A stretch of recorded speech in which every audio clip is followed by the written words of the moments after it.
Hello guys, welcome, very good morning. स्वागत है CG computers के यूट्यूब चैनल पर। आप देख रहे हैं छत्तीसगढ़ सहकारिता विभाग भर्ती परीक्षा की क्लासेस। और इस क्लास में आज जो बातें करने वाले हैं वो है बैंकिंग ट्रांजैक्शन टर्मिनोलॉजी, या जिसे हम कहते हैं बैंकिंग लेन देन शब्दावली। ठीक है, क्या कहते हैं भाई? बैंकिंग लेन देन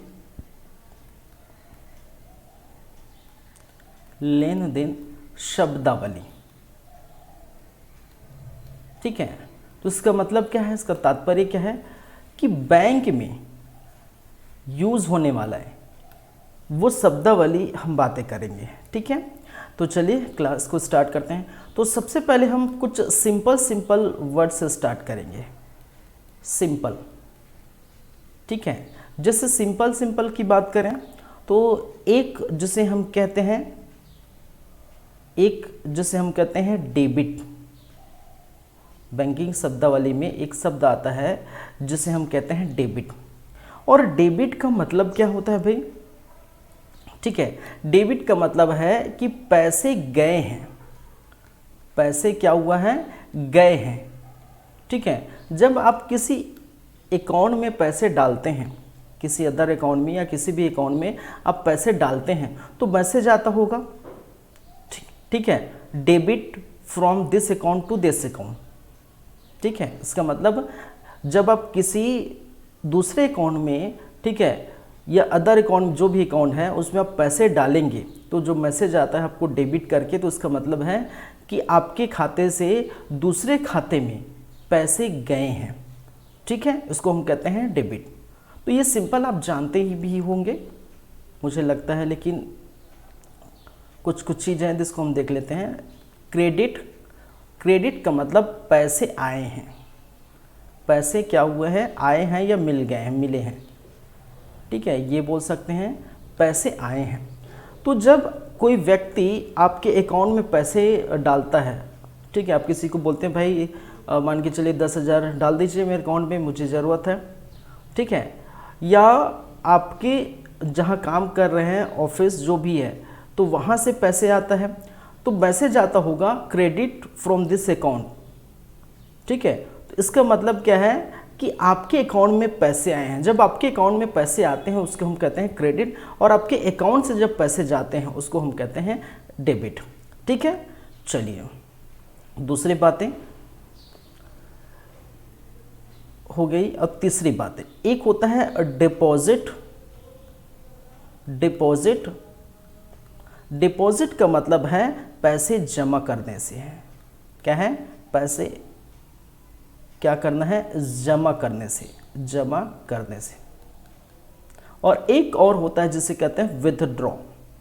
ठीक है, विथड्रॉ, डिपॉजिट और विथड्रॉ, और ये होता है पैसे निकालने से।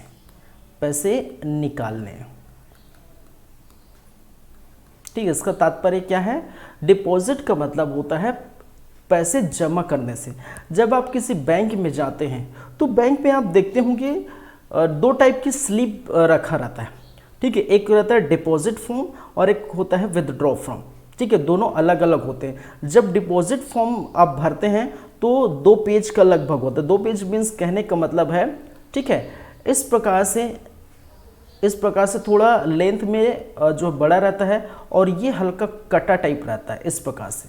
ठीक है, जब आप डिपॉजिट फॉर्म भरते हैं तो आप देखे होंगे आपने, ठीक है, अपना डिटेल्स डालेंगे। ठीक है, अपना क्या करेंगे? डिटेल्स डालेंगे, अकाउंट नंबर डालेंगे। ठीक है, व्यक्ति जिसको जाना है पैसा वो डालेंगे, कितना पैसा डालना है वो डालेंगे, सिग्नेचर करेंगे, डेट लिखेंगे, ब्रांच का नाम होगा, ब्रांच, ठीक है, किस ब्रांच से, ठीक है, जिस ब्रांच में आप पैसा गए हैं, जिस ब्रांच में गए उस ब्रांच का नाम होगा, डेट होगा, ये सभी रहते हैं। ठीक है, जब पैसे डिपॉजिट करते हैं, किसी को भेजते हैं, तो ये वाला स्लिप जो बड़ा वाला स्लिप है वो कौन रख लेता है? बैंक रख लेता है। ठीक है, और जो छोटा वाला स्लिप है वो आपको दे देता है, आपके पास रहता है। ठीक है, जो छोटा वाला स्लिप रहता है वो कौन है? ये आपके पास रहता है।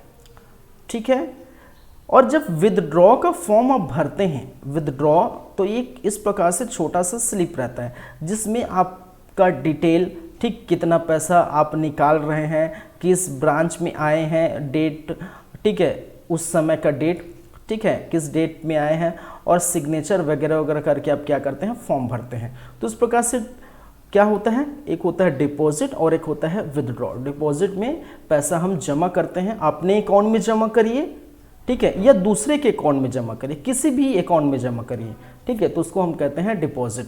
और विदड्रॉ कहने का मतलब जैसे कि आप जो है बैंक में जाएंगे, ठीक है, स्लिप भरेंगे, ठीक है, तो ये हो जाता है। या फिर आजकल तो एटीएम से आप निकाल सकते हैं और एटीएम में भी आप क्या कर सकते हैं, जमा कर सकते हैं, ये भी होता है। लेकिन उस समय स्लिप की ज़रूरत नहीं पड़ती, स्लिप तो खैर ऑटोमेटिक वो निकल जाता है एटीएम से, वो अलग बात है। लेकिन बैंक के नज़र से बोले और बैंक के आधार पर बोले, अगर आप बैंक जाते हैं इस प्रकार से, तो ये चीज़ आपको देखने को मिलती है। तो आपको चारों चीज़ समझ में आ गया होगा, डेबिट क्या है, क्रेडिट क्या है, डिपॉजिट क्या है और विथड्रॉ क्या है, ठीक है। एक होता है ट्रांजैक्शन। ट्रांजैक्शन का मीनिंग क्या है भाई, ट्रांजैक्शन, और ट्रांजैक्शन का मीनिंग है लेन देन से, लेन देन, ठीक है, लेन देन की जो प्रक्रिया है उसको हम कहते हैं ट्रांजैक्शन, ठीक है। कोई कंपनी है मान के चलिए, और कोई कंपनी खोले तो अपने, ठीक, कंपनी में पैसे भी आ रहे हैं और कंपनी से लेबर या एम्प्लॉय को पैसे जा रहे हैं, तो ये लेन देन होता है। ये कुछ भी हो सकता है, ठीक, कहीं की बात हो सकते हैं, ठीक है। तो पैसा आना जाना, लेन देन होना ही क्या कहलाता है, ट्रांजैक्शन कहलाता है, ठीक है। और ये चीज़ तो आप जानते होंगे, कैश, कैश मतलब नगद होता है, कैश मतलब क्या होता है भाई, नगद होता है। चलिए अगर बात करें एक और शब्द जिसे है कहते हैं डेप्टर, और इसका मतलब है कर्जदार। क्या होता है, कर्जदार। जो कर्जदार होते हैं उसको हम क्या कहते हैं, डेप्टर कहते हैं। ये आप जानते हैं, ये आप जानते हैं इनकम। इनकम का मतलब होता है आय, ठीक है, मान के चलिए कितना अब कमा रहे हैं, ठीक है, वो क्या कहलाता है, इनकम कहलाता है। इसलिए इससे संबंधित है, इनकम टैक्स भी इससे संबंधित है। जब टैक्स पटाते हैं, जितना इनकम आता है उसका टैक्स पटाते हैं, तो वो इनकम टैक्स से संबंधित है। तो इनकम मतलब आय, ठीक है। तो मतलब आप जैसे 50,000 रुपये कमा रहे हैं, तो वो उनका आपका क्या हुआ, इनकम हुआ, ठीक है। महीने के 50,000 कमा रहे हैं तो क्या हुआ, आपका इनकम हुआ। फिर साथ ही साथ असेट्स। असेट्स का मतलब होता है संपत्ति। तो इनकम और असेट्स में दोनों में फ़र्क है भाई, ठीक है। इनकम प्रति महीने जो इनकम हो रहे हैं, आय हो रहे हैं, उसको हम इनकम कहते हैं। असेट्स का मतलब होता है आपके पास कितनी संपत्ति है, ठीक है, आपके पास कितनी पूंजी है, संपत्ति या कितनी पूंजी है। जैसे नहीं कहा जाता कि इनके पास जो है 1 लाख करोड़ है, 10,000 करोड़ है। दुनिया भर की जब बिजनेसमैन या बड़े बड़े जो लोग बोलते हैं कि इनकी संपत्ति इतनी है, ठीक है, 1 लाख करोड़, 10 लाख करोड़, 5 लाख करोड़, जो भी है, ठीक है, तो वो क्या कहलाता है, आपका एसेट्स या क्या कहलाता है, संपत्ति कहलाता है। एक और होता है जिसे हम कहते हैं, अब इसको तो आप जानते होंगे, इसको तो आप जानते होंगे, अकाउंट, ठीक है। और अकाउंट का मतलब होता है खाता। अकाउंट का मतलब होता है क्या है, खाता, ठीक है, ये आप जानते हैं। साथ ही साथ एक होता है अकाउंट होल्डर। अकाउंट होल्डर, और अकाउंट होल्डर का मतलब होता है खाता धारक, खाता धारक, ठीक है। अकाउंट होल्डर का मतलब क्या होता है भाई, खाता धारक। अकाउंट मतलब खाता, जो आप जानते हैं, ठीक है। और अकाउंट होल्डर, खाता धारक, किसके नाम पर खाता खुला है, ठीक है। बैंक में जाते हैं तो खाता खुलाते हैं, आपके नाम में खुलाएंगे तो आप खाता धारक होंगे उस पर्टिकुलर अकाउंट का। चलिए एक होता है आपका सेविंग अकाउंट, सेविंग्स, याद रखिए सेविंग्स अकाउंट, ठीक है, मैं ऐसे लिख दिया अकाउंट। सेविंग्स अकाउंट जिसको कहते हैं बचत खाता, और दूसरा जिसे हम कहते हैं, ठीक है, करेंट अकाउंट। Current account. देखिए सेविंग्स अकाउंट और करेंट अकाउंट में, करेंट अकाउंट जिसको हम कहते हैं चालू खाता, इसको हम कहते हैं चालू खाता। देखिए ये जो है बचत खाता, ठीक है, ओपन कौन करा सकता है? कोई भी, जैसे आप है, कोई भी व्यक्ति क्या करा सकता है? ओपन करा सकता है, ठीक है। लेकिन चालू खाता, ठीक है, ये चालू खाता ओपन कराने के लिए, ठीक है, जो रजिस्टर्ड कंपनी है, रजिस्टर्ड कंपनी, जो बड़ी बड़ी कंपनी है, रजिस्टर्ड कंपनी है, ऐसे कंपनी क्या खुलवाती है भाई? चालू खाता खुलवाती है, करेंट अकाउंट खुलवाती है। तो याद रखिए आपके लिए जो खाता खुलेगा नॉर्मल वो क्या कहलाता है? बचत खाता। लेकिन जो बड़ी कंपनी रजिस्टर्ड कंपनी खुलवाती है उसको हम कहते हैं चालू खाता। एक और शब्द आया है जिसे कहते हैं आपका, देखिए पासबुक तो आप जानते ही, आपके पास जो है पासबुक, तो पासबुक आप जानते हैं, ठीक है। पासबुक क्या होता है? चेक क्या होता है आप जानते होंगे, चेक बुक जानते होंगे, ठीक है, चेक बुक जानते होंगे। चेक क्या हो? देखिए चेक बुक में, ठीक है, इस प्रकार से चेक बुक रहता है पन्ने, ठीक है, और इसके अंदर क्या रहते हैं? चेक रहते हैं, ठीक है। ये जो है क्या कहलाता है? Cheque book, cheque book. और इसी के अंदर क्या मिलता है? आपका चेक रहता है। क्या रहता है? चेक रहता है, ठीक है। ये आप जानते हैं, किसी को अगर चेक देना है तो अब क्या कर देते हैं? साइन कर देते हैं, डेट लिख देते हैं, ठीक है। लगभग 3 महीने का वैलिड रहता है ये चेक। तो इस प्रकार से ये कहलाता है चेक बुक। चलिए, और यदि देखें तो एटीएम तो आप जानते ही हैं भाई, बताने की ज़रूरत नहीं, यही लिख देता हूँ एटीएम। और इसका फुल फॉर्म होता है ऑटोमेटेड टेलर मशीन, ठीक है, ऑटोमेटेड टेलर मशीन, इसको हम कहते हैं एटीएम। और एटीएम तो आप जानते हैं, पैसा हम क्या कर सकते हैं? निकाल सकते हैं, ठीक है। एटीएम के थ्रू पैसा निकाल सकते हैं, पैसा जमा कर सकते हैं, ठीक है, ये आप जानते हैं। फिर साथ ही साथ बैंक स्टेटमेंट एक शब्द आता है, स्टेटमेंट। और बैंक स्टेटमेंट कहने का मतलब है विवरण, ठीक है, खाते का विवरण, हम बोल सकते हैं खाते का विवरण। देखिए बैंक स्टेटमेंट ज़्यादातर, ठीक है, लगभग काम आता है। जैसे कि एग्जांपल से समझिए, जैसे आप यदि लोन लेने जाते हैं कहीं, ठीक है, लोन लेने जाते हैं तो आपसे ये कहा जाता है भाई कि पिछले प्रीवियस 6 महीने, 8 महीने, साल भर का आप क्या करिए? बैंक स्टेटमेंट लाइए कि आपके अकाउंट में कितना पैसा ट्रांजैक्शन हुआ है, कितना आया है, कितना गया है, ये सब की जो है जानकारी चाहिए। जब आप लोन लेने जाते हैं तो ऐसे विवरण मांगे जाते हैं, इसको हम कहते हैं बैंक स्टेटमेंट। तो पिछला जितने भी है साल भर आप मोबाइल ऐप के द्वारा भी आप डाउनलोड कर सकते हैं, आजकल सुविधा हो गया है, ठीक है, बहुत जो है ऐप्स में आपका सुविधा हो गया है कि आप बैंक स्टेटमेंट डाउनलोड कर सकते हैं। या पासबुक में आप एंट्री करा के उसको प्रिंट आउट करा सकते हैं। दोनों प्रकार की सुविधा है, ठीक है। आप ऐप से या फिर नेट बैंकिंग से क्या कर सकते हैं? बैंक स्टेटमेंट पीडीएफ डाउनलोड कर सकते हैं।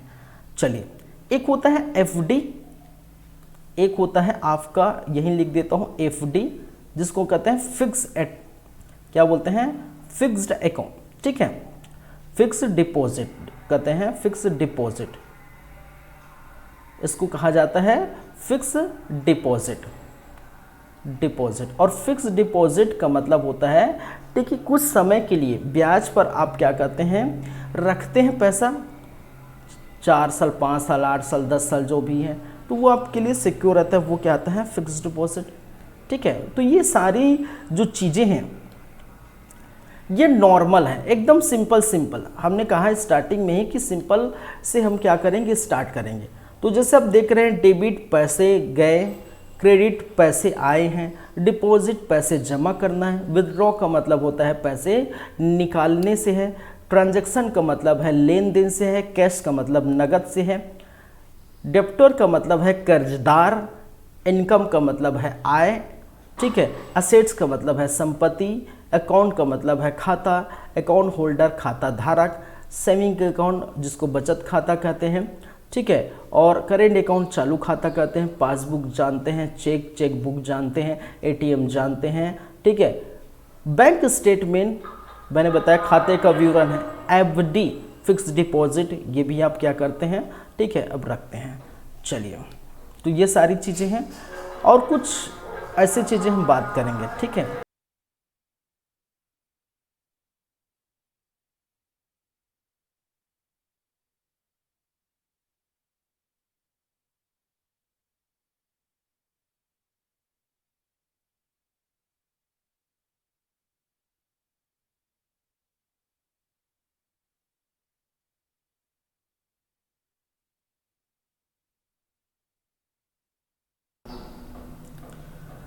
चलिए आगे चलते हैं, आगे बढ़ते हैं, देखेंगे।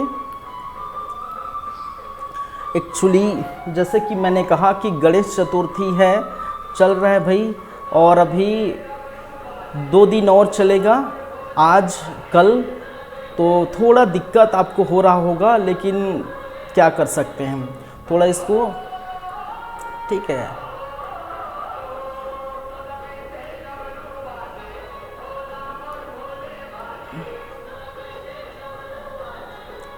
चलिए, ठीक है।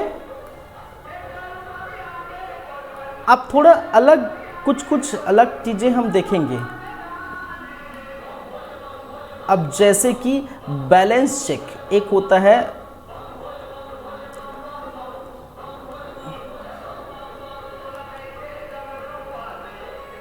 इसको हम बोलते हैं, बाउंस चेक, ठीक है। सॉरी, मैंने कहा बैलेंस चेक, क्या है, बाउंस चेक, ठीक है। बाउंस चेक, अब देखिए बाउंस चेक का मतलब क्या होता है, जिसे हम कहते हैं बाउंस चेक, ठीक है। तो बाउंस चेक का मतलब क्या होता है भाई, बाउंस चेक का तात्पर्य क्या होता है, ठीक है। तो मान के चलिए, ठीक है, बाउंस चेक कब होता है, इसका कारण क्या है कि एक पहला कारण कि सिग्नेचर अगर मिसमैच हो जाता है, या दूसरा आपके जो जितना चेक दिए हैं अपर्याप्त धनराशि, ठीक है। जस्ट कुछ टाइम, थोड़ा वेट करिए, हम कंटिन्यू करेंगे, थोड़ा मैं देख, ठीक।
चलिए, स्वागत है आप लोगों का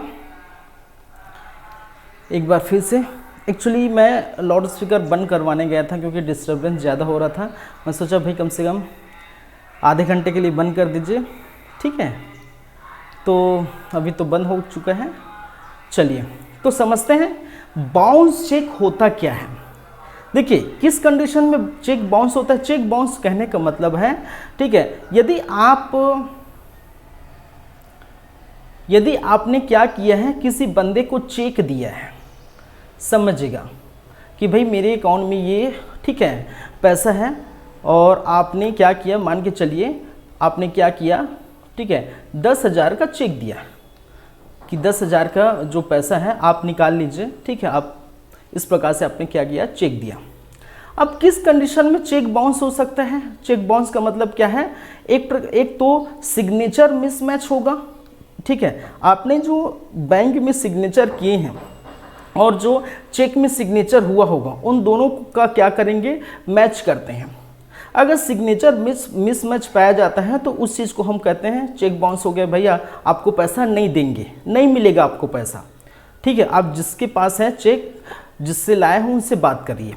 यह अपर्याप्त बैलेंस होता है, ठीक है, बैलेंस नहीं है आपके अकाउंट में, क्या है, उनके अकाउंट में बैलेंस नहीं है और आपको चेक थमा दिया, ठीक है, बैलेंस नहीं है और चेक थमा दिया, तब की स्थिति में भी क्या होता है, चेक बाउंस होता है। तो ये क्या कहते हैं, चेक बाउंस, ठीक है। तो ऐसे में व्यक्ति को पैसा नहीं मिलता, ठीक है। ऐसे में क्या होता है, उस व्यक्ति को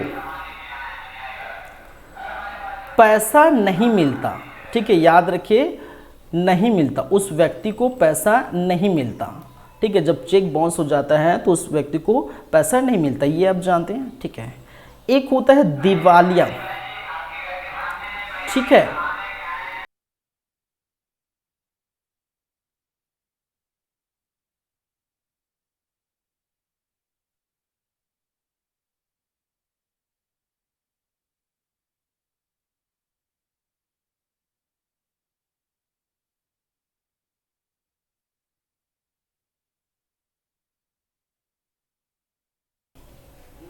चलिए, दिवालिया, दिवालिया का मतलब होता है, यह याद रखिए, यह एक क्या है, कानूनी प्रक्रिया है, ठीक है। याद रखिए दिवालिया क्या है भाई, यह एक कानूनी प्रक्रिया है, कानूनी प्रोसेस है, ठीक है, ठीक है।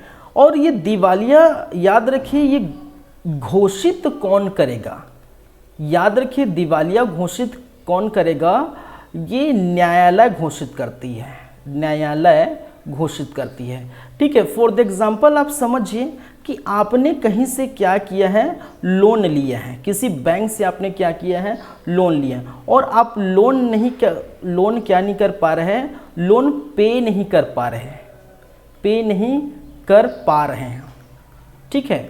जब आपने क्या किया भाई साहब, आपने क्या किया, ठीक है, लोन लिया है और लोन को प्रॉपर समय में पे नहीं कर पा रहा है, पे ही नहीं कर पा रहा है, ठीक है। तब क्या होगा, एक प्रकार का कानूनी प्रक्रिया है, तब न्यायालय क्या करेगा, आपको दिवालिया घोषित कर देगा, भाई आपके पास कुछ भी नहीं है, आप तो दिवालिया हो गए। कि आपने सुने होंगे भाई दिवाला निकला हुआ है, बोलते हैं हमारा तो दिवालिया निकल गया है, तुम तो दिवालिया हो, कहने का मतलब उनके पास पैसा नहीं, कौड़ी नहीं, कुछ नहीं है, इसका मतलब वो कहलाता है दिवालिया। दिवालिया एक कानूनी प्रक्रिया है, ठीक है। और ये घोषित कौन करता है, घोषणा कौन करता है, न्यायालय करता, खुद नहीं बोल सकते कि मैं दिवालिया हूँ। नॉर्मल तो हम बोल देते हैं कि दिवालिया, लेकिन एक्चुअल जो दिवालिया वर्ड है, ठीक है, वो घोषित कौन करता है, डिक्लेयर कौन करता है, ये न्यायालय डिक्लेयर करता है, ठीक है। चलिए, तो दो चीज़ें देखिए, हमने स्टार्टिंग में तो सिंपल देखे, अब थोड़ा हार्ड देख रहे हैं, ठीक है, थोड़ा जो है टफ चीज़ें देख रहे हैं। तो ये दो चीज़ें हो गई। तीसरी चीज़ें हम समझते हैं बैंक एसेस, ठीक है। एक कहलाता है बैंक एश्योरेंस, बैंक इंश्योरेंस,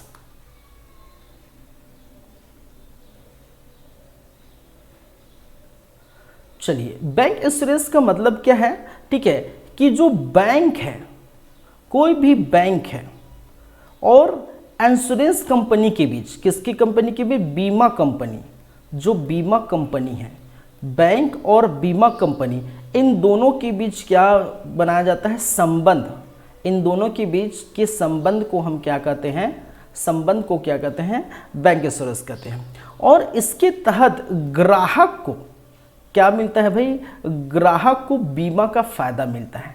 बीमा का क्या मिलता है, फायदा मिलता है। कैसे फायदा मिलता है, अगर फॉर द एग्जांपल हम समझे, ठीक है, आपने क्या कराया है, ठीक है, आपने जैसे बाइक का इंश्योरेंस कराया है, ठीक है, और खुद अपना इंश्योरेंस कराया है, ठीक है, या फिर क्या है, अपना इंश्योरेंस कराया, अपना जो है अपना कराया है। और यदि सड़क दुर्घटना में, मान के चलिए, बाय द वे ऐसा होता है, सड़क दुर्घटना, ठीक है, सड़क दुर्घटना में अगर किसी भी प्रकार की बाइक को हानि होती है, या आप कराएं कि आपकी मृत्यु होती है, आपकी मृत्यु होती है, या ठीक है बाइक को या किसी भी, ठीक है, व्हीकल को क्या करते हैं, हानि होती है, तो ऐसी स्थिति में क्या होता है, वो जो कंपनी, इंश्योरेंस कंपनी आपको बीमा देती है, पैसा देती है इसके बदले में, ठीक है।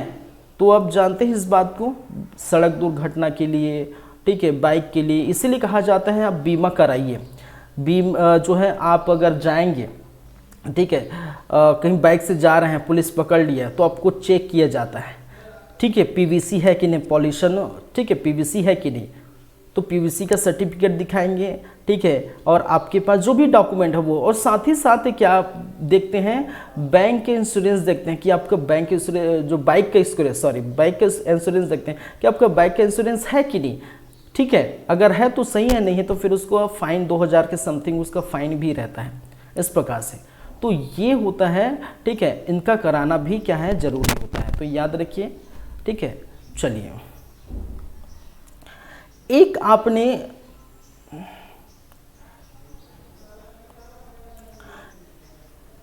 एक जिसे हम कहते हैं एनपीए, क्या कहा जाता है भाई, एनपीए, या जिसे कहा जाता है नॉन परफॉर्मिंग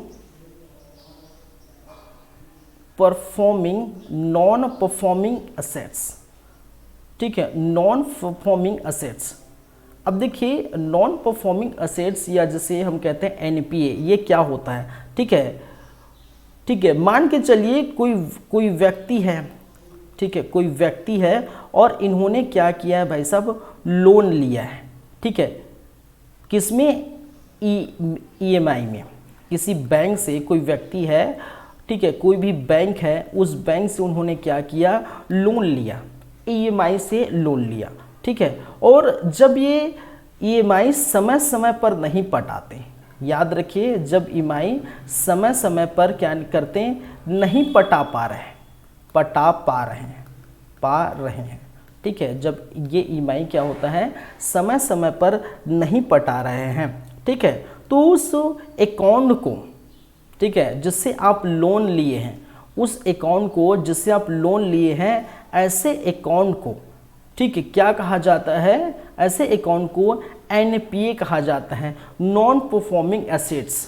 आपका परफॉर्मिंग अच्छा नहीं है, नॉन परफॉर्मिंग एसेट्स कहा जाता है उस एनपीए को, ठीक है। और ईएमआई आप जानते हैं, ईएमआई का मतलब है निश्चित जो है बोल सकते हैं निश्चित राशि पर ब्याज।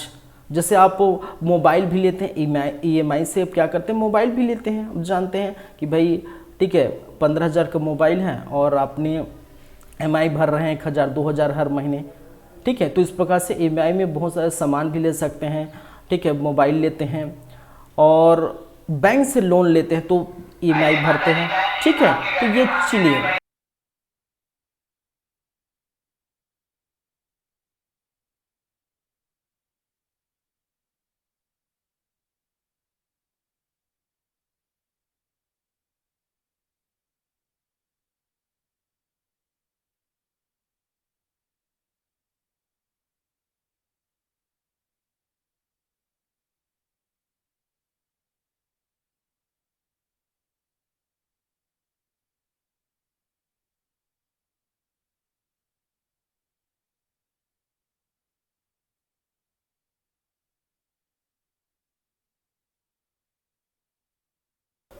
चलिए एक और वर्ड आता है जिसे कहते हैं IFSC, ठीक है, IFSC code, Indian financial system code, ठीक है।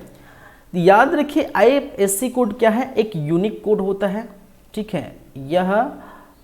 यह आपके खाते में, ठीक है, एक क्या है, यूनिक कोड होता है। खाते में कहने का मतलब है, बोल सकते हैं पासबुक में, आपके जो पासबुक है, पासबुक में क्या होता है, यूनिक कोड होता है, यूनिक कोड होता है, ठीक है। और ये यूनिक कोड याद रखिए 11 अल्फा न्यूमेरिक कोड होते हैं। याद रखिए 11 क्या होते हैं भाई, अल्फा न्यूमेरिक कोड होते हैं। कितने, 11 लेटर का अल्फा न्यूमेरिक कोड होते हैं। जैसे कि फॉर द एग्जांपल अगर हम समझें, आप अपने खाता को देखिए, ठीक है, आप अपने पासबुक को खोल के देखेंगे तो पासबुक में लेफ्ट साइड आपका जो है प्रिंट निकला रहता है, प्रिंट हुआ रहता है कि आपके जो है कार्ड होल्डर का, खाता धारक का नाम लिखा रहता है, ठीक है। कुछ CIF कोड रहता है, CIF नंबर रहता है, ठीक है। एक और नंबर रहता है CIF नंबर रहता है, ठीक है। एक नंबर रहता है जो है IFSC कोड रहता है। ये सब आप देखते होंगे पासबुक में देखे होंगे। तो पासबुक में जो IFSC कोड होता है तो वो क्या होता है, 11 डिजिट का अल्फा न्यूमेरिक कोड। जैसे मान के चलिए मैंने क्या किया, SBI में खाता खुलवाया, ठीक है, और SBI ने मुझे क्या किया, पासबुक दिया, ठीक है। खाता खुलवाएंगे तो जाहिर सी बात है आपके नाम से क्या है होगा, पासबुक जनरेट होगा, जारी होगा। और उस पासबुक में जो रहता है उसको हम कहते हैं, ठीक है, IFSC कोड। अब देखिए जैसे SBI का है तो इसमें क्या रहेगा, ठीक है, इसमें क्या रहेगा भाई, जैसे SBIN, ठीक है। जैसे फॉर द एग्जांपल है SBIN, मैंने लिख दिया 009524, ठीक है। तो 1 2 3 4 5 6 7 8 9 10 11, तो ये 11 डिजिट्स का कोड हो गया, ठीक है। क्या है, 11 डिजिट्स का कोड हो गया। इसी को हम कहते हैं IFSC कोड, ठीक है। अब देखिए इस 11 डिजिट में जो प्रथम के 4 डिजिट होते हैं, याद रखिए प्रथम के जो 4 डिजिट होते हैं, उस 4 डिजिट का तात्पर्य है कि वो बैंक के बारे में जानकारी देता है। किसके बारे में जानकारी देता है, बैंक के बारे में क्या करता है भाई साहब, जानकारी देता है कि किस बैंक का है, ठीक है। जैसे SBI का है तो SBI, ठीक है। PNB है तो PNB लिखा होगा स्टार्टिंग में, पंजाब नेशनल बैंक है तो PNB, ठीक है, लिखा होगा। HDFC का HDFC लिखा होगा, ठीक है। तो हर बैंक का क्या होता है, अलग अलग क्या होता है, IFSC कोड होता है, ठीक है। और स्टार्टिंग की 4 लेटर है SBIN, वो बैंक के बारे में क्या करता है, बताते हैं, ठीक है। अंतिम जो 1 2 3 4 5 अंतिम जो 6 लेटर है, 1 2 3 4 5 6 अंतिम जो 6 लेटर है, याद रखिए अंतिम जो 6 लेटर है वो ब्रांच को बताता है, ठीक है। ब्रांच कोड को बताता है, एक तरह से बोल सकते हैं ब्रांच और ब्रांच कोड को बताता है, ठीक है। ये जो है ये बीच वाला लेटर, ठीक है, कभी चेंज किया जा सकता है। कभी जब हम दूसरे ब्रांच में कहीं हम चेंज करते हैं तो इसी को चेंज करते, कभी हम क्या करते हैं, चेंज करते हैं। और चेंज हम नहीं करेंगे भाई, वो RBI के रूल और रेगुलेशन से चेंज होगा, ठीक है। RBI के रूल्स और रेगुलेशन से RBI जो चेंज करता है, तो इस प्रकार से इसको कहते हैं IFSC कोड। अब इससे क्या होता है, जैसे आप देखते हैं,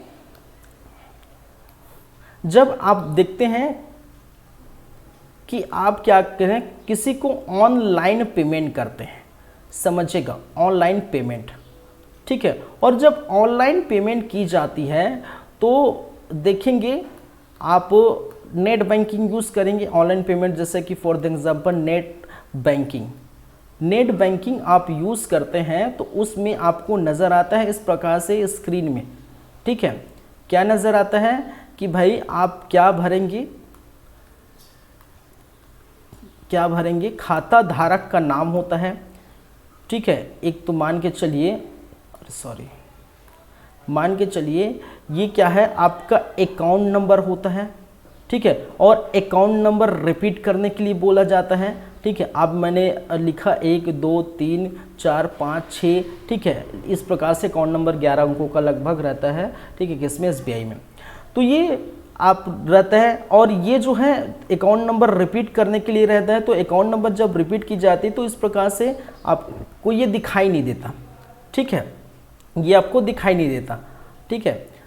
तीसरा आपका क्या होता है भाई, अकाउंट होल्डर का नाम, ठीक है, जिनके नाम में जो है क्या है, अकाउंट है, जिसको आप क्या करते हैं, जिसको आप क्या कर रहे हैं, भेज रहे हैं, ये भेजने वाला, जिसको आपको भेज रहे हैं, ऑनलाइन पेमेंट कर रहे हैं, जिसको आप भेज रहे हैं उसका नाम, ठीक है, मान के चल उसका नाम कुछ भी हो, अमित है मान के चलिए, ठीक है, जिसको हम भेज रहे हैं, ठीक है।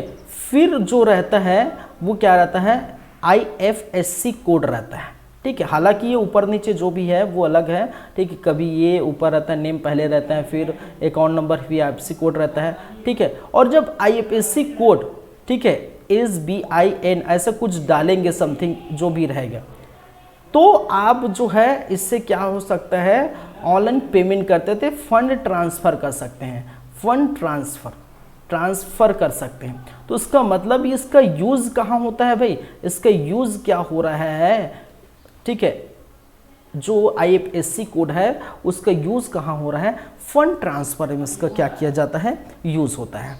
तो ये आप जानिए, समझिए। चलिए, ठीक है।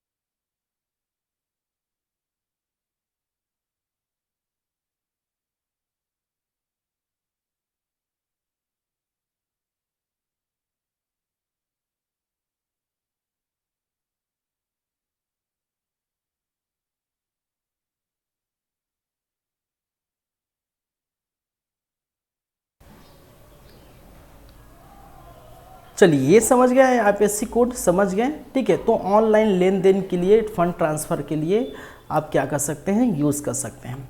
एक और चीज़ जिसे हम कहते हैं NEFT, क्या कहा जाता है भाई, NEFT, ठीक है, नेशनल इलेक्ट्रॉनिक फंड ट्रांसफ़र, ठीक है, नेशनल इलेक्ट्रॉनिक फंड ट्रांसफ़र जिसे हम कहते हैं। अब नेशनल इलेक्ट्रॉनिक फंड ट्रांसफ़र, इसको आप समझेंगे क्या है, इसका फुल फॉर्म आप समझ गए, ठीक है। तो ये क्या करता है कि एक अकाउंट से, याद रखिए, एक अकाउंट से दूसरे अकाउंट पे, एक अकाउंट से दूसरे अकाउंट में पैसे भेजने हेतु क्या किया जाता है, यूज़ किया जाता है, ठीक है। एक अकाउंट है आपके पास, मान के चलिए कोई SBI का अकाउंट है, ठीक है, और उस अकाउंट से किसी भी अदर बैंक, चाहे SBI के अकाउंट में या किसी भी अदर जो भी है, ठीक है, तो किसी में आप भेजेंगे तो याद रखिए, तो उस चीज़ को हम कहते हैं ठीक है, NEFT। अब देखिए यहाँ होता क्या है कि आप भेज कितना सकते हैं, मिनिमम बैलेंस 1 रुपया, ठीक है, 1 रुपया आप भेज सकते हैं, और मैक्सिमम अनलिमिटेड होता है, अनलिमिटेड, ठीक है, मतलब लिमिटेड, इसमें लिमिट होता है नहीं, अनलिमिटेड आप क्या कर सकते हैं, भेज सकते हैं। और ये भेजने के लिए, ठीक है, आप ठीक है, 24 घंटा कभी भी, ठीक है, 24 आवर्स, ठीक है, 24 आवर्स कभी भी आप क्या कर सकते हैं, भेज सकते हैं। लेकिन याद रखिए 24 घंटा पूरा आप भेजेंगे, लेकिन याद रखिए हर आधे घंटे में आपको भेजना पड़ेगा, ठीक है, 10 मिनट 5 मिनट में नहीं। मान के चलिए आपने क्या किया, ठीक है, मान के चलिए आपने 5,000 रुपया भेज दिया, ठीक है, और ये हाफ आवर में भेजेंगे। फिर आपने किसी को फिर 10,000 भेजें तो हाफ आवर में ही भेजेंगे, ठीक है, इनके मध्य गैप कितना होगा, ठीक है। और जैसे कि फिर पुनः आप चाह रहे हैं 50,000 भेजने, तो उसको क्या करेंगे, फिर हाफ आवर में भेजेंगे। इसका मतलब क्या है, इसका मतलब है कि इन दोनों के बीच जो भी है भेज रहे हैं उनके बीच जो गैप रहता है वो आधे घंटा का गैप रहता है। आधे घंटे के अंतराल में आप क्या करते हैं, पैसा भेजते हैं 24 घंटे में, ठीक है। तो कितने टाइम, कितने स्लॉट बोल सकते हैं, एक प्रकार का स्लॉट होता है, तो 24 घंटा होता है, ठीक है। और 24 घंटा जब होता है, 24 घंटा आप पूरा भेज रहे हैं एक दिन में 24 घंटा होता है, और हर आधे घंटे में भेज रहे हैं। इसका मतलब, ठीक है, डबल होगा, ठीक है, मतलब एक घंटे में, एक आवर में कितना भेज रहे हैं, एक घंटे में 2 बार भेज रहे हैं, डबल भेज रहे हैं, क्योंकि ये 1 घंटे का ड्यूरेशन है, ठीक है, 1 घंटे का ड्यूरेशन है, तो 1 घंटे में 2 बार भेज रहे हैं, आधा घंटा करके, ठीक है, 2 बार भेज रहे हैं। तो ये कितने स्लॉट्स में डिवाइड होगा, मतलब कितने बार भेज सकते हैं, तो 24 दूनी 48 बार क्या कर सकते हैं, भेज सकते हैं पैसा ट्रांसफ़र। एक दिन में कितने बार भेज सकते हैं, 24 दूनी, ठीक है, 48 बार आप क्या कर सकते हैं, भेज सकते हैं, क्योंकि ड्यूरेशन जो होता है हाफ आवर का स्लॉट्स होता है, और 1 घंटे में 2 स्लॉट्स भेजते, 2 बार पैसे भेजते हैं।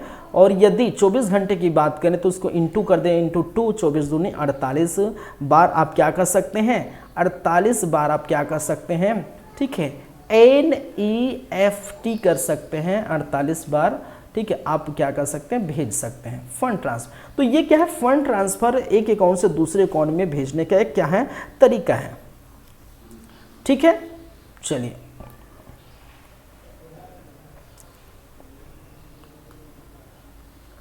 एक और जिसे हम कहते हैं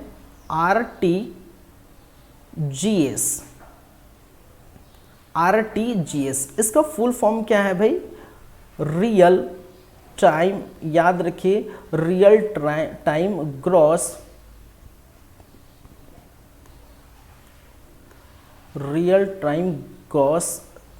ठीक है, settlement, real time gross settlement.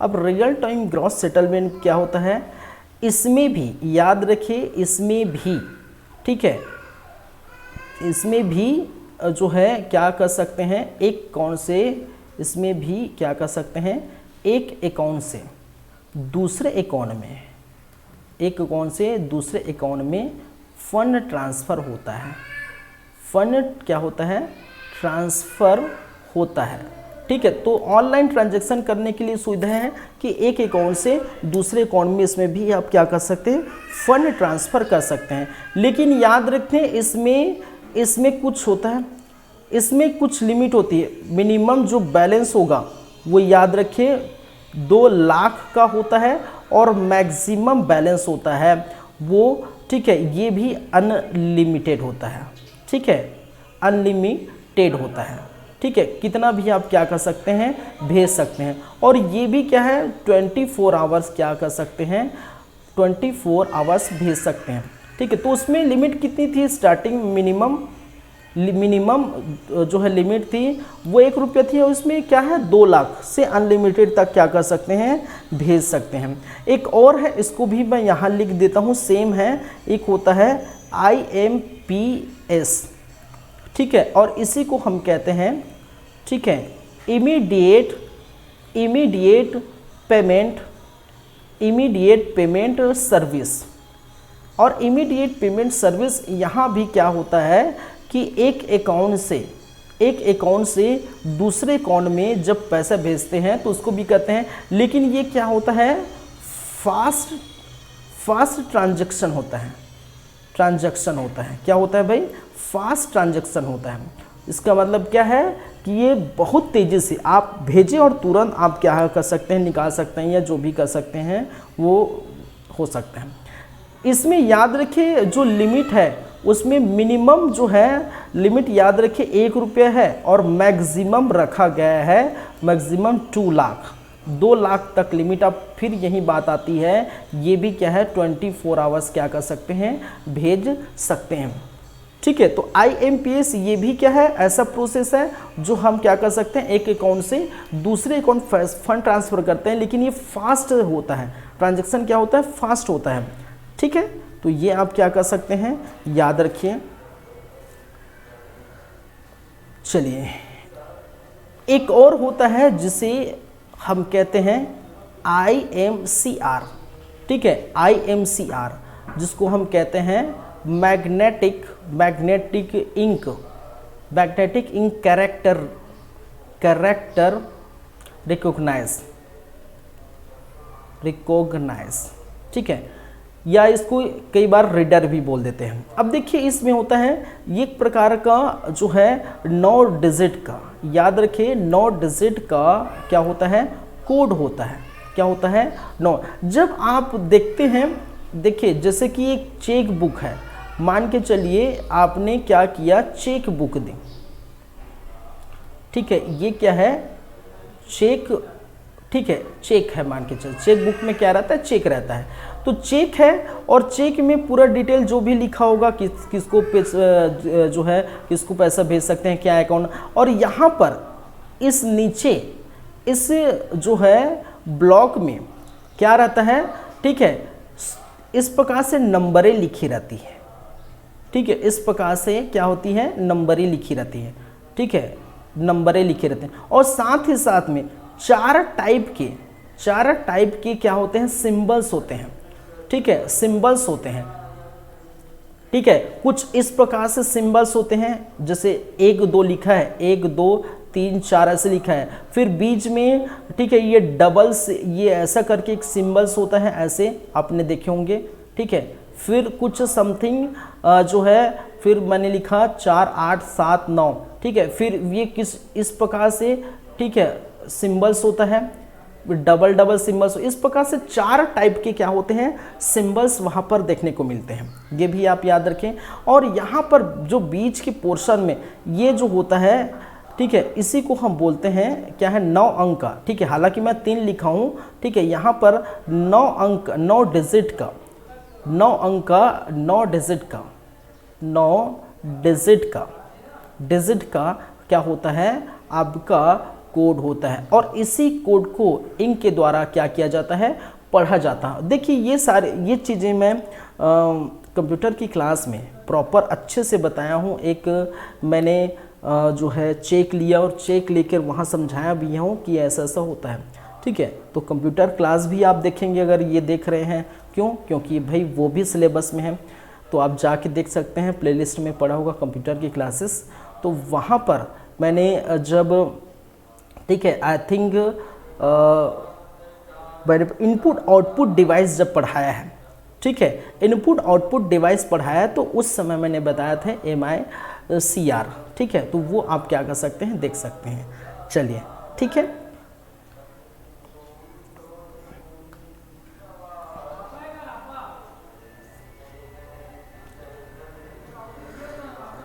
चलिए और कुछ है भाई। एक और चीज होता है जिसे हम कहते हैं क्रेडिट रेटिंग। ठीक है, क्या होता है, क्रेडिट रेटिंग। ठीक है, चलिए मान के चलिए ये होता क्या है, आप एग्जांपल से समझिए। आपने क्या किया है भाई साहब, लोन लिया है। ठीक है, और जब लोन लिया है तो उस लोन को सही समय में पे नहीं करते, सही समय में क्या नहीं करते, पे नहीं करते। तो जब सही समय में पे नहीं करते तो आपका जो क्रेडिट है, आपका क्रेडिट है वो क्या होता है, लो हो जाता है। ठीक है, क्या होता है भाई, आपका क्रेडिट लो हो जाता है। और लोन को जब सही समय में पटा देते हैं, सही समय में क्या करते हैं, पटा देते हैं, तो आपका जो क्रेडिट हो जाता है, क्रेडिट हो जाता है वो हाई हो जाता है। इससे क्या समझते हैं कि जो व्यक्ति है उनके बारे में पता चलता है, ठीक है, कि ये किस प्रकार का बंदा है, उनको जांचने के लिए, चेक करने के लिए पता चलता है, ठीक है। और जैसे आप यहाँ पर लोन लिए, अब क्रेडिट अगर नीचे गिर गए, अब कहीं और दूसरी जगह लोन की अप्लाई करते हैं तो बार बार कई सवाल उठते हैं, कई सवाल पूछे जाते हैं कि हाँ आपने लोन लिया था, ये पटाने में देरी हो गई थी, यहाँ पर लिखा है जो भी। तो ये क्रेडिट का मामला होता है कि आपके जो उस पर्सन को, ठीक है, उस पर्सन को क्या करता है, चेक करता है कि किस प्रकार से है।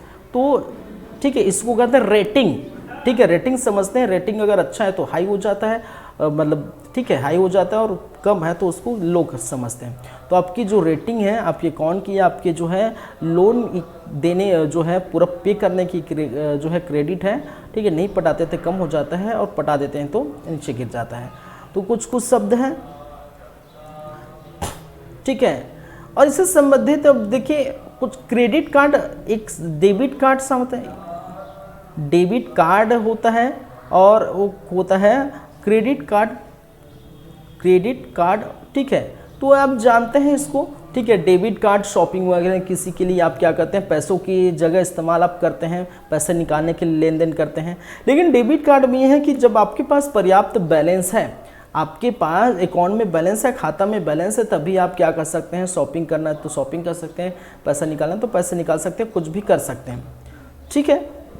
लेकिन क्रेडिट कार्ड ऐसा है, ठीक है, तो कुछ लिमिटेशन के साथ आपको क्या किया जाता है, उसमें क्या किया जाता है, क्रेडिट कार्ड यूज़ किया जाता है। जब आप क्रेडिट कार्ड यूज़ करते हैं, कहीं कहीं भी कितना भी आप क्या कर सकते हैं, शॉपिंग कर सकते हैं। महीने के अंत में आपको उस बैंक को पटाना पड़ेगा। लेकिन बात है कि कुछ कंडीशंस अप्लाई होती है, ठीक है। जो बड़े बड़े बिजनेसमैन हैं या बड़े बड़े जो जिनके पास पैसे हैं, ठीक है, तो उनको जो हाई जो लिमिटेशन दिया जाता है, ठीक है, ज़्यादा रहता है उनके पास, ठीक है। और कोई क्रेडिट कार्ड आता है तो कुछ जो है जब वो समझते हैं कि वो चुका सकता है कि नहीं, इस प्रकार से, ठीक है, उसकी जो है, ठीक है, बोल सकते हैं वो चुका सकता नहीं कि नहीं, ऐसे प्रकार, ऐसे देखकर वो क्या कहा जाता है, क्रेडिट कार्ड दिया जाता है। तो क्रेडिट कार्ड, डेबिट कार्ड, ठीक है। तो क्रेडिट कार्ड क्या बोलता है, औकात मांगता है। सीधी सी अगर सिंपल सी बात करूं तो क्रेडिट कार्ड क्या बोलता है, औकात मांगता है, कि आपके पास औकात है पटाने का, तो आप क्या करिए, इतना लीजिए, नहीं तो डेबिट कार्ड में काम चलाइए, जो भी है, ठीक है। सिंपल सी बातें हैं। तो ये सारी बातें, चलिए तो क्या क्या हम देखें, हम देख लेते हैं, ठीक है। क्योंकि देखिए शब्दावली में इतने सारे शब्दावली है, और भी होंगे बहुत सारे जो भी है, आप देख सकते हैं जो भी है। लेकिन फिलहाल तो अभी शब्दावली आप इतना ही देखेंगे। डेबिट हमने देखे, क्रेडिट देखे, डिपॉजिट, विड्रॉ, ट्रांजैक्शन, कैश, ठीक है, debtor, income, assets, account, account holder, savings, current, passbook, cheque, chequebook, ATM, ठीक है, जो है bank statement, FD, fix deposit जिसको हम कहते हैं, ये हम देखें। फिर बाउंस चेक क्या होता है, दिवालिया क्या होता है, बैंक जिसको बोलते हैं, ठीक है, बैंक एश्योरेंस क्या होता है, एनपीएन क्या होता है, ये हमने देखे। फिर जो है, फिर साथ में आईएफएससी कोड क्या होता है, ये हमने देखे। एनईएफटी देखे, आरटीजीएस देखे, आईएमपीएस देखे, एमआईसीआर देखे, credit rating, debit card, credit card, ये सारी चीज़ें हम देखें।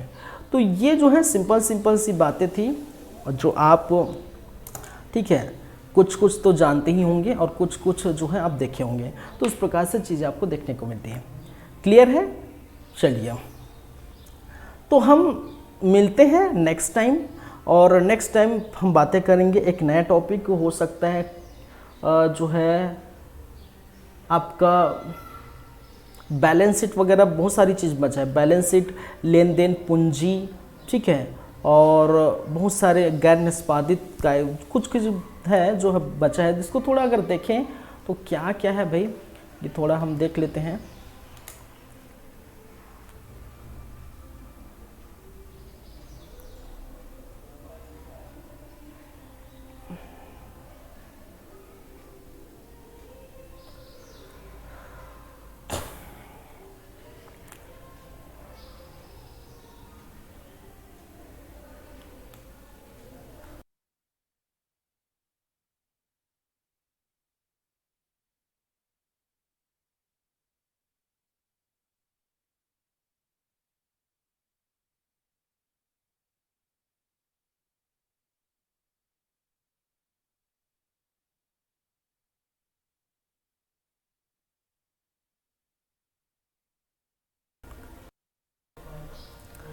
चलिए, तो ये आप देख सकते हैं, जैसे कि आपको दिखाई दे रहा होगा सिलेबस। तो ये तो पूरा आपका हो चुका है सहकारिता अधिनियम एवं बैंकिंग संबंधी, ठीक है। बैंकिंग रेगुलेटिंग एक्ट देख चुके हैं। फिर हमने राष्ट्रीय कृषि एवं ग्रामीण विकास बैंक, जिसको कहते हैं नाबार्ड, ये हो चुका है हमारा। फिर हमारा जो है KYC हम देख चुके हैं, ठीक है। मनी लॉन्ड्रिंग देख चुके हैं।